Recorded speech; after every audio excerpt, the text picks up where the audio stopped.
Hi hello welcome to our channel Vasantha Choppari పాడి పంట రైతు. అందరూ బాగున్నారా? బాగున్నాం మేము కూడా. మీరు కూడా బాగుండాలని కోరుకుంటూ మళ్ళీ ఈరోజు ఇంకో వీడియోతోనైతే మీ ముందుకైతే వచ్చేసిన. ఏంటి అని అంటే, మనకు గేదెలలో సూడుతోటి ఉన్నప్పుడు ఏంటంటే పొదుగు వాపు వస్తూ ఉంటాయి. కొన్నింటిలో పాలు ఎక్కువ ఇచ్చే బర్రెలలో అయితే పొదుగువాపు లక్షణాలు కనిపిస్తే ఎట్లాంటి మనం చర్యలు తీసుకోవాలి, ఎలాంటి జాగ్రత్తలు పాటించాలి, ఇంజెక్షన్స్ తీసుకుంటే ఎట్లాంటి సమస్యలు వస్తాయి అనేది నేనైతే మీకైతే ఈ వీడియోలో చెప్పబోతున్నాను. తప్పకుండా వీడియో చివరి వరకు చూడండి. ఫస్ట్ చూసే వాళ్ళైతే తప్పకుండా సబ్స్క్రైబ్ చేసుకోండి మై ఛానల్ని, లైక్ చేయండి చూసిన వాళ్ళైతే, ఓకేనా? ఎలాంటి బ్యాడ్ కామెంట్స్ పెట్టొద్దు, గుడ్ కామెంట్స్ పెట్టాలని మనస్ఫూర్తిగా కోరుకుంటున్నా, ఓకేనా? ఈరోజు అయితే మనం పొదుగువాపు లక్షణాల గురించి అయితే చెప్పుకోబోతున్నాం. పొదుగువాపు లక్షణాలు అంటే పొదుగు ఉండే స్టేజ్ని బట్టి ఎక్కువ అయిపోతుంది. అది నడవలేని పరిస్థితి కూడా ఉంటుంది. ఆవులలో కానీ బర్రెలలో కానీ అది అన్నింటికి రాదు, ఏదో 100లో 1 అన్నట్టుగా వస్తూ ఉంటాయి. అప్పుడు మనం ఏం చేయాలి అంటే, దానికి అది సూడుతోటి ఉన్నప్పుడే ఉంటాయి కాబట్టి మనం ఇంజెక్షన్స్ వేసే ఛాన్స్ ఉంటాయి. కానీ ఉన్నా కానీ పాలు ఒకవేళ 5 లీటర్లు ఇచ్చేది ఉంటే 3 ఇస్తుంది, 3 తర్వాత 3 ఇచ్చేది ఉంటే 2 ఇస్తుంది. అట్లా పాల కంటెంట్ అయితే తగ్గిపోతుంది. కాబట్టి మనం ఇంజెక్షన్స్ కంటే ఈనిన తర్వాత మనం ఓన్గా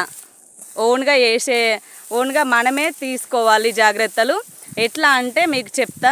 మా దగ్గర ఇలాంటి సమస్య వచ్చినప్పుడైతే మేమైతే డాక్టర్ దగ్గర ట్రీట్మెంట్ తీసుకోలేదు, మేమే ఓన్గా చేసినామండి. అదే మీకు మేము ఎట్లా చేసినామో, ఎట్లాంటి జాగ్రత్తలు తీసుకున్నామో చెప్తా. అప్పుడు మనం ఏం చేయాలి, పొదుగు ఎప్పుడు ప్రతిరోజు నీట్గానైతే కడగాలి.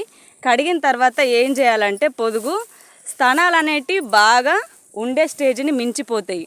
అట్లనే మనం వదిలిపెట్టేసి ఏమవుతుందిలే, గట్టిగా ఉన్నాయి కదా, పిండి వస్తలేదు కదా, దుడ్డే కూడా సరిగా పట్టుకొని తాగలేని పరిస్థితి ఉంటుంది. కాబట్టి మనం ఏం చేయాలి, మెల్లగా కొన్ని దానికి పట్టించిన తర్వాత మనం ఏం చేయాలి, గట్టిగా ఉంటుంది పొదుగు వాపు అంటేనే మొత్తం గట్టిగా మనం ఎట్లా పిరికిడితోటి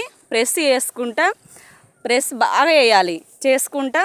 ఒక్కొక్క చుక్క ఒకవేళ అది ఆగది, కొన్ని ఏం చేస్తే తొలసూరి అట్లా సెకండ్ సారి అయినా కానీ అవి ఆగాయి. ఎందుకంటే వాటికి ఎక్కువ అయిపోతుంటాయి కదా, సలుపుతూ ఉంటాయి కాబట్టి అస్సలు ఆగకపోతే మనం అప్పుడు ఏం చేయాలి, వెనకాల 2 కాళ్ళు తాడుతో గట్టిగా కట్టేసి రోజు కంపల్సరీ 2 పూటలు పిండేది 3 పూటలు కూడా పిండాల్సిన టైం వస్తే పిండాలి. ఎందుకనంటే మనం ఎంత మంచిగా ప్రెస్ చేసుకుంటా పిండుతామో దానికి అంత రిలీఫ్ అనిపిస్తుంది. ఎందుకంటే పాలు అట్లా స్టోరేజ్ అయిపోయి దానికి మొత్తం సలుపుతాయి కాబట్టి దాంతో జ్వరాలు కూడా వస్తాయి. జ్వరాలు వస్తే అది లేసి ఏం తినలేదు. కాబట్టి ఇట్లాంటి పొదుగువాపు ఉన్నప్పుడు కూడా మనం ఫుడ్ కంటెంట్ కూడా ఎంత అంటే కొంచెమే ఇవ్వాలి. బాగా ఇచ్చినామనుకోరి ఇంకా ఎక్కువైపోతాయి పాలు. కాబట్టి 2 పూటలు వేసేది 1 పూట అట్లా ఒక వాటర్ తాగిపియాలి. కుడిద ఇట్లా ఏం పెట్టొద్దు, పచ్చిగడ్డి కూడా వేయద్దు. ఎందుకంటే పచ్చిగడ్డి వేస్తే ఇంకా ఆ టైంలో ఇంకా పాలు ఎక్కువైపోతాయి. ఆ పొదుగు అది పోతలేదు అట్లనే కానీ వదిలిపెట్టినామనుకోరు ఏం చేస్తుందంటే ఆ స్థానాల మీద చిన్న కురుపుల్లాగా అయిపోయి స్థానం అనేది పడిపోయే ఛాన్స్ కూడా ఉంటుంది. అందుకోసం మనమైతే ఓన్గా డైలీ వచ్చిన తర్వాత కంపల్సరీ ప్రెస్ చేసుకుంటూ ఒక్కొక్క చుక్క డ్రాపు పొదుగు అట్లా మనం రోజు పిండంగా ఎన్ని రోజులకి మనం మన ఓన్ ట్రీట్మెంట్ న్యాచురల్గా ఇట్లాంటి ట్రీట్మెంట్ చేసేటప్పుడు మనం కంటిన్యూగా విండేస్తే ఎన్ని రోజుల టైం పట్టుద్దని అంటే 15 days పొదుగు యథావిధి స్థానానికి రావడానికి అయితే ఛాన్సెస్ ఉంటాయి. మనం డాక్టర్ దగ్గర కూడా ట్రీట్మెంట్ ఏంటంటే ఒక జ్వరం రాకుండా వేసుకోవాలి, కానీ పొదుగు దానికి వేసుకుంటే మాత్రం పాలు అయితే తగ్గిపోతాయి. కాబట్టి మనం అసలే లోన్ పెట్టి అట్లా ఇట్లా తీసుకొచ్చుకుంటారు కదా చాలామంది. ఇక పాలు తగ్గిపోతే ఏం లాభం? అందుకోసం దురదృష్టవశాత్తు ఒక్కోసారి అన్నింటికి రావు, ఏదో ఒకదానికైతే వస్తాయి. మా దానికి వచ్చినప్పుడైతే మేమైతే న్యాచురల్గా మేమే అట్లనే ఇట్లా వేసినాం. 3 పూటలు పిండేసిన తర్వాత ఒక్కొక్క డ్రాప్ వచ్చేంత వరకు కంప్లీట్గా పిండేస్తే యథాస్థానానికి పొదుగు రావడానికి 15 డేస్ టైం పట్టుద్ది.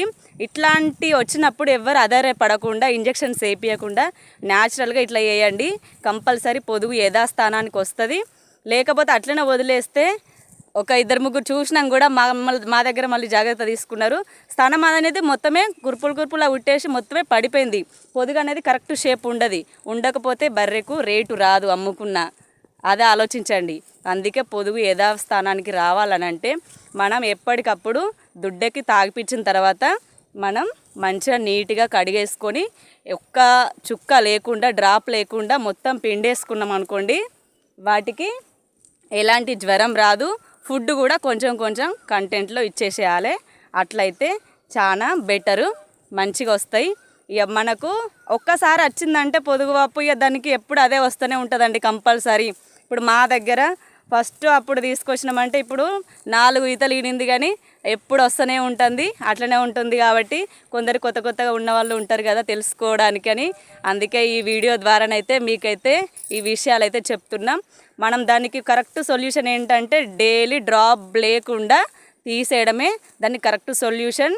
ఏ కలర్లో ఎల్లో కలర్లో వస్తాయి పాలు పిండేటప్పుడు బాగా అబ్జర్వ్ చేయండి. ఆ మరగమ్మిన పాలు పొదుగువాపు వచ్చిన పాలు అయితే ఎంత వస్తాయి, ఎల్లో కలర్లు వస్తాయి. అవి ఏం చేయాలి, మళ్ళీ కుడిదిల్నే పోసేయాలి. మనం తాగుతా కూడా అది ఆరోగ్యంగా కాదు, మంచిది కాబట్టి మళ్ళీ కుడిదిల్నే పోసేసుకోవాలి. ఇట్లనైతే వేయండి. ఇంజెక్షన్స్ జోలికి అట్లా ఏం పోవద్దు. ఒక జ్వరం వస్తే తప్ప, జ్వరం వస్తే నార్మల్ ఇంజెక్షన్ వేయించండి కానీ పొదుగువాపు ఇంజెక్షన్స్ వేయిస్తే పాలైతే డౌన్ అయిపోతాయి. ఓకే, ఇవన్నీ కాదు వీటన్నిటితోటి మాకు అది ఇస్తలేదు, పాలు పిండే స్టేజీ లేదు అని అనుకున్నప్పుడు న్యాచురల్గా ఒక ఆకు ఉంటుంది. అది ఏం ఆకు అని అంటే బండి గుర్జల ఆకు అని అంటారు. బండి గుర్జల ఆకు అని అంటే ఎక్కడ బాగా చెట్లు, అది కొంచెం గొర్రెల కాపర్ల వాళ్ళకైతే తెలుస్తుంది. వాళ్ళ జడ తీసుకొని బండి గుర్జలాకు అనే ఆకైతే దంచేసి బాగా మంచి మెత్తగా చేసి దాన్ని రసం అనేది చాలా ఇన్ని ఆకులు వేస్తేనే కొంచెం అంత రసం వెళ్తుంది. ఆ కొద్దిగా రసమైనా మొత్తం పొదుగు చుట్టూ రాసినాం అనుకోర్రి, పొదుగు వాపు అనేది కొంచెం గుంజడానికి ఛాన్సెస్ ఉంటాయి.